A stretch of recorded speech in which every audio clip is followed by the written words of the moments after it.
ಟಾರ್ಗೆಟ್ಗೆ ಮತ್ತೊಮ್ಮೆ ಸ್ವಾಗತ. ನೀವು ಧರ್ಮ ಕಾರ್ಯಗಳಲ್ಲಿ ತೊಡಕೊಂಡಿದ್ರೆ ಅಥವಾ ನೀವು ಸ್ವಾಮೀಜಿಗಳಾಗಿ ಹೇಗಿರಬೇಕು ಹಾಗೆ ಉಳ್ಕೊಂಡಿದ್ರೆ ಯಾರ ಅಬ್ಜೆಕ್ಷನ್ಗಳು ಇರಲಿಲ್ಲ.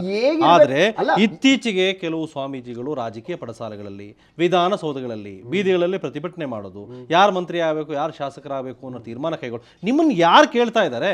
ನಿಮಗೆ ಯಾಕೆ ಆ ಕೆಲಸ? ಅಲ್ಲ, ಅವ್ರು ಕುಂತ್ಕೊಂಡಿದ್ರಲ್ಲ, ಆವತ್ತೇ ಈ ಜನಸಾಮಾನ್ಯರು ಹೋಗಿ ಮಕದ ಮೇಲೆ ಹೊಡೆದು ಎದ್ದಳ್ರೆ ನೀವು ಮೇಲಕ್ಕೆ ಅಂದಿದ್ದಿದ್ರೆ ಅವತ್ತು ಸರಿ ಹೋಗ್ತಾ ಇತ್ತು.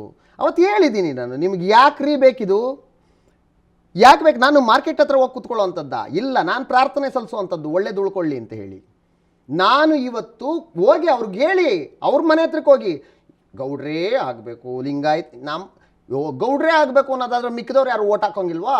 ಲಿಂಗಾಯತರೇ ಆಗಬೇಕು ಅನ್ನೋದಾದ್ರೆ ಮಿಕ್ಕಿದವ್ರು ಯಾರು ಹಾಕೋಂಗಿಲ್ವಾ? 22% ಜನಸಂಖ್ಯೆ ಇದೆ ಮಹಮ್ಮದೀಯರದು, ಅವ್ರನ್ನೇ ತಗೊಂಡೋಗಿ ಕುಂಡ್ರಸ್ರಿ ನೀವು. ನಿಮ್ಗೆ ಯಾಕದು? ನೀವು ಅದನ್ನೇ ನಾನು ಮಾಡ್ತಾ ಇದ್ದೀನಿ ಅಂತ ಹೇಳ್ತಾ ಇದ್ದೀನಿ. ಒಂದು ಜಾತಿಗೆ ಸೀಮಿತವಾಗಿ ಒಂದು ಜಾತಿಯ ನಾಯಕರನ್ನ ಓಲೈಸುವ ಅವಶ್ಯಕತೆನೇ ಇಲ್ಲ, ಪ್ರಯತ್ನ ಮಾಡ್ತಾ ಇದ್ದೀನಿ. ಅವಶ್ಯಕತೆನೇ ಇಲ್ಲ. ನಾನು ಒಂದೇ ಜಾತಿನಲ್ಲಿ ಇದ್ದಿದ್ದಿದ್ರೆ, ಒಂದೇ ಗುಣದಲ್ಲೇ ಇದ್ದಿದ್ದಿದ್ರೆ ನಾನು ಎಲ್ಲರನ್ನೂ ಅಂತಿರ್ಲಿಲ್ಲ. ಅವಶ್ಯಕ ಇಲ್ಲ.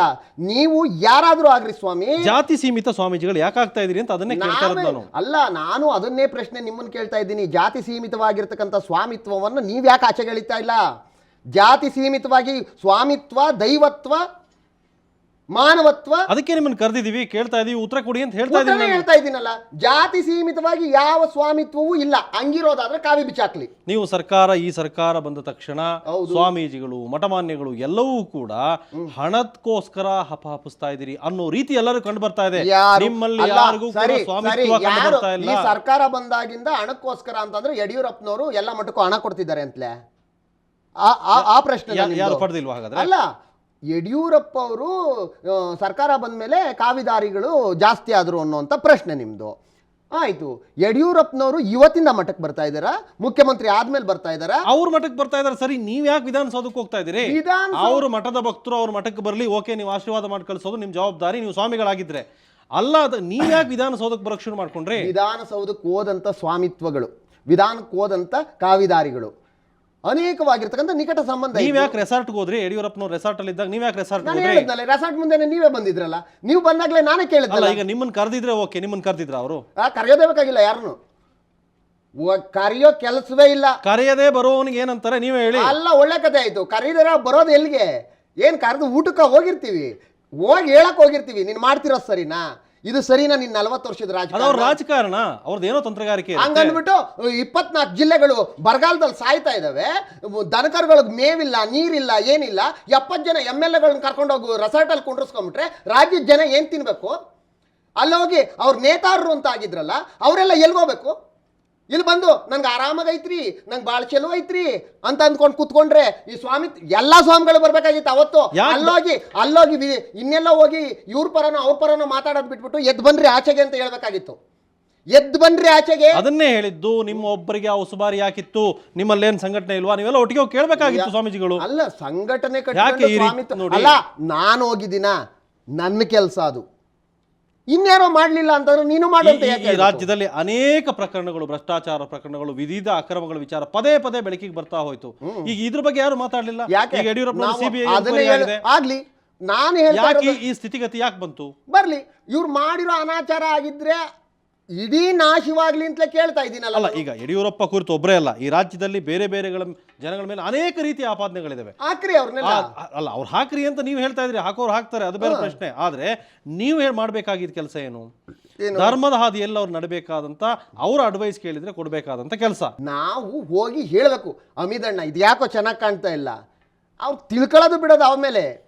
ನಾನೇ ಹೋಗ್ಲಿಲ್ಲ ಅಂತಂದ್ರೆ ನೀವೇನ್ ರಾಜಗುರುಗಳ? ಅವ್ರಿಗೆ ಹೋಗಿ ಏನ್ ರಾಜನೀತಿ? ಅಲ್ಲ, ರಾಜಗುರುಗಳು ಇವತ್ತಿಂದ ಇಲ್ಲ, ರಾಜಗುರುಗಳು ಅವತ್ತಿಂದಾನು ಇದ್ದಾರೆ. ರಾಜಗುರುಗಳು ಅಂತ ಬೇರೆ ಇರ್ತಾರ?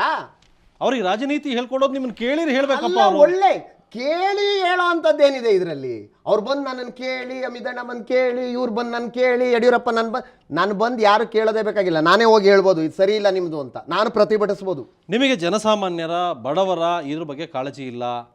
ಈ ಸಮಾಜದಲ್ಲಿ ಬೇಕಾದಷ್ಟು ಸಮಸ್ಯೆಗಳಿದೆ, ಅವರಿಗೆ ಸ್ಪಂದಿಸೋದು ಬಿಟ್ಬಿಟ್ಟು ನೀವು ರಾಜಕಾರಣಿಗಳನ್ನ ಯಾಕೆ ಹೋಲಿಸ್ಕೊಳ್ಳೋ ಪ್ರಯತ್ನ ಮಾಡ್ತೀರಿ? ನಾವು ಜನಸಾಮಾನ್ಯರಲ್ಲಿ ಏನು ಜಾಗೃತಿಯನ್ನು ಮೂಡಿಸ್ಬೋದೋ ಅದನ್ನು ಮೂಡಿಸ್ತಾ ಇದ್ದೀವಿ. ರಾಜಕಾರಣಿಗಳಿಗೆ ಏನು ಹೇಳಬೇಕೋ ನಿಮ್ಮ ಅವಿವೇಕತನವನ್ನ, ಇವತ್ತಿನ ರಾಜಕಾರಣದ ನೀತಿಯನ್ನ ಕುತಂತ್ರಿಗಳನ್ನು ಅವನ ಕಾಲೇಳಿ ಇವನ ಕಾಲೇಳಿ ಅವನು ಮಾಡಿಕೊಂಡು ಇಡೀ ರಾಜ್ಯವನ್ನು ನಾಶಪಡಿಸ್ತಾ ಇದ್ದೀರಿ.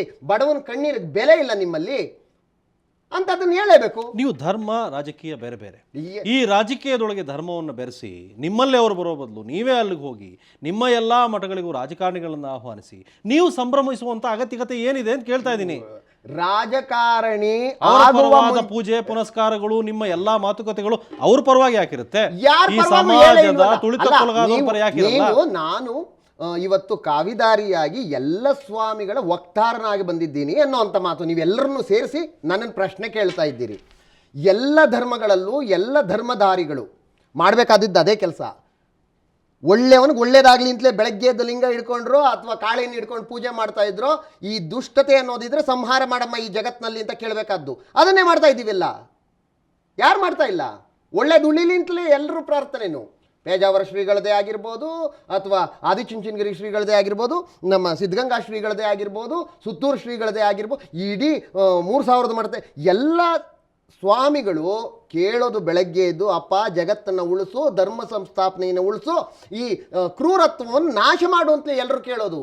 ರೈಟ್ ಸ್ವಾಮೀಜಿ, ನಿಮ್ಮ ಮತ್ತೆ ಇನ್ನಷ್ಟು ಮಾತಾಡ್ತೀನಿ. ಅದಕ್ಕೂ ಮೊದಲು ಮತ್ತೊಂದು ಚಿಕ್ಕ ಬ್ರೇಕ್.